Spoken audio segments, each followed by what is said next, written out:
Solar दीदी के बारे में आपको कैसे पता चला? ये हमरा पता चलल समूह से, जीविका समूह से। जैसे मीटिंग भेल है तो ओहिमे के हम अथी लीडर, तो अगना में दीदी अलखिन मीटिंग करावे, तब ओहिमे पता चलल से रौदा से पानी पटने वाला चीज़ है। तो हम कहली रौदा से कौन चीज़ है, न चीज़ है पाटे वाला। तो हम घरे आके बतैली सबके, घरों वाला के बतैली तो कही बुड़बक बना के तोरा चल गेलो आ रौदा से कौन चीज़ पटे वाला है, न पटै छै। तो फिर हम अथी बीओ में गेली, तो बीओ में भी पता चलक से न रौदा से है चले वाला। तो फिर पता चलक 3 लाख 2.5 लाख रुपया खर्च होए वाला है। लेकिन हम तो गरीब आदमी हथी, तो हम 2.5-3 लाख रुपया लान कहाँ से। फिर भी तैयो हम कहली घर वाला से इतना पैसा लाग रही, सही बात है। कैसे न, तभी भी हम चोरा के हम पूसा चल गई बेटा के मदद से। वहाँ देखली गनौर भैया के लागल, तो बतलखिन, देखली चालू कऽ के। तो हम कहली नहीं बात तो ठीक है, हम लगा लेती तो घर से भी बाहर न कभी निकलली है, ऐसे लगा उगा लेम तो कुछ इनकम हो जाए। तो बच्चा सा गरीब है, खाए बाहर हर चीज़ के लिए दिक्कत होते रहा। अकेले कमाइत रहखिन पेंट में, आज काम लगल तो कल न, कल लगल तो परसों न। ताहि के कारण हम कहली न, अब हमरा से न देखल जतै से अब हम ही लगा के रहबै, जेना होते तेना लगा के रह। तो कुछ पैसा हम जीविका से 50,000 रुपया ले ली, हाँ कुछ बहन से 10% पर ब्याज पर लेके, और कुछ रंगदे बैंक से बाद में ले ली। हाँ अगल बगल से हम ले ली कर्जा उर्जा, वो अगल बगल वाला हमरा कर्जा न देवे, कहे हम तोरा चिन्हबे न करे छे, हम तोरा कहाँ से दिया पैसा। कितना परेशान होत तब जाके हम ये सोलर हम लगेंगे। PM KUSUM is a fine example of how government schemes can have positive social implications besides economic impact. The success of any center or state government schemes depends on the results which you see on the ground.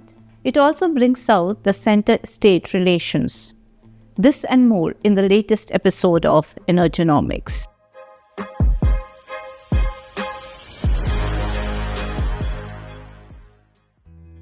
Stories of Devki Devi and Sunita Devi, now known as Solar Didis from Bihar, are examples of such schemes. But it also brings out the status of a state's political economy as well as center-state relations. The Pradhan Mantri Kisan Urja Suraksha Evam Utthan Maha Abhiyan PM KUSUM scheme was launched in March 2019 and scaled up last in September 2023. To provide affordable and accessible power to the farmers throughout the country. The main objective of the scheme was to de-dieselize the farm sector to provide energy and water security to farmers and enhance their income and reduce environmental pollution. The scheme has 3 components. Component A was setting up of 10,000 megawatt of decentralized ground or still-mounted grid-connected solar or other renewable energy-based power plants by the farmers on their land. Component B was installation of 14 lakhs standalone off-grid solar water pumps. Component C was solarization of 35 lakh existing grid-connected agriculture pumps and through feeder-level solarization. It allows interstate transfer of quantities between component B and component C. All 3 components of the scheme aim to add solar capacity of about 34,800 megawatt by March 2026, with the total central financial support of 34,422 crore. The story of Solar Didis is what component C is all about. But Devki Devi and Sunita Devi have been beneficiaries of Aga Khan Rural Support Program and the local government program, as Bihar didn't take up the PM KUSUM scheme. The reasons were political. I asked Subrahmanyam Pulipaka, CEO of National Solar Federation of India, why the PM KUSUM scheme has not attained its desired results, and this is what he had to say. I think predominantly the primary reason from an industry point of view, if you ask me, I won't say it has failed to take off, but we had some initial teething problems and some kind of awareness in the farmer side was also slightly missing. But I have confidence that as we get closer to 2025 year end and early 2026, we might realize more targets of KUSUM component C as well as component A. There is also a renewed push from states to increase their KUSUM installation targets or the quantum that has been allotted to them. We have seen significant announcements by different states, especially in the last 3 months, including Andhra, Rajasthan, Haryana, Madhya Pradesh, especially in both component A and C, which are lagging in achieving their respective targets for 2025-2026. So that is one encouraging trend in my opinion. The second reason also was, I think, the states, if you look at the success of KUSUM, the states which have tailor-made KUSUM for them, taken more initiatives to sort of indigenize the scheme for their states are witnessing a good success. Like for example, you see component B is a huge success in Maharashtra. Component C also is a good success today in Rajasthan. Component A also is a good success in Rajasthan. So they were able to operate within the scheme parameters, but tailor-make the scheme, take initiatives for promoting the scheme among farmers, creating a conducive environment for the industry to operate, as well as have some accountability in terms of implementation. I think that is a very good example, or rather best practice that one can adopt to make sure that the scheme is on track. So prima facie, I think these are the two main challenges I see, one on the farmer awareness level and second on the state side of, in the scheme of things, states being more proactive. We've also seen some good models emerge from Kerala, some very good new installations coming out of the state of Odisha. So every state is now trying to catch up to their KUSUM commitments, in my opinion.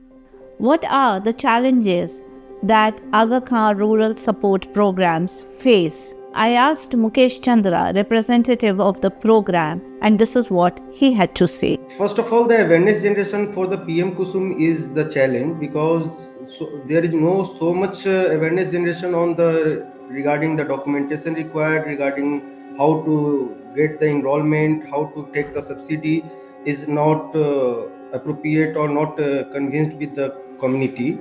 Other aspect is like that it mainly the challenge is related to the documents. Other challenge is because it is applied through the internet, through computer system, so they are not equipped well much on for the applying. And third part is the subsidy comes after installation, and they have prescribed some vendors and the company, and people at the ground level want some different company or different vendor. So, and they have to invest their own money, so they don't have so much money to invest for the solar pump. So taking the subsidy is challenging around that. I asked both of them what kind of recalibration the scheme requires, and this is what they said. When we were analyzing the bottlenecks of PM KUSUM, we found three major bottlenecks, which are definitely opportunities where the scheme can improve. The first one is the access to affordable capital or finance to the farmers. Like you rightly mentioned in your previous question, farmers have to put some initial investment, right? And in many cases, that initial investment is an impediment. In some cases, it is not. So we need to sort of activate the true potential of our lending by both public sector banks as well as public sector NBFCs and of course private sector, that can help us push capital, affordable capital, and make it accessible for the farmers to unlock KUSUM. That is one key challenge that needs to be addressed. The second thing that can be made, or that can be sort of considered to make KUSUM more appealing or more impactful, is to involve states and maybe create a broader template and let states use that template and then customize that for their state's perspective. That will help us in two ways. One, the demand will be generated at the state level. States are very good at understanding the synergies and dynamics that play out in the state, what kind of customization can be done for the scheme so maximum impact can be felt, and which should get more priority, either off grid or on grid or component A. All these three components cannot be equally implemented in every state. Like for example, in the eastern part of our country, you might see more value by solarizing individual grid connected pumps, while we have seen in case of Maharashtra where how it is successful when it is off grid. Even in northeastern states, off grid pumps are now today revolutionizing the way agriculture is being pursued and is helping many farmers. So I think that is the second point that we've observed, and that is some kind of recommendation that we're very strongly advising the stakeholders. The third one is another interesting one. As a solar federation, we've been working over the last 6 years on agri-voltaics, using the same land for agriculture and solar, which can help us not only increase the land utilization ratio, but also can help us adding another income stream to the farmer. Component A basically talks about installing solar within a certain kilometer radius near the substations up to the quantum of 2 megawatt. I think time has come to institutionalize agrivoltaics in India. We should not miss the bus. And if at all we are looking for a new version of the scheme, I think it is imperative to also dedicatedly talk about agrivoltaics and set some targets for agrivoltaics. So the farmer, who is an essential part of the entire scheme, can get the dual benefits of both agriculture as well as solar, and achieve our primary target of doubling the income of farmers. So these are the three broader suggestions I have for ensuring that the scheme gets more effective.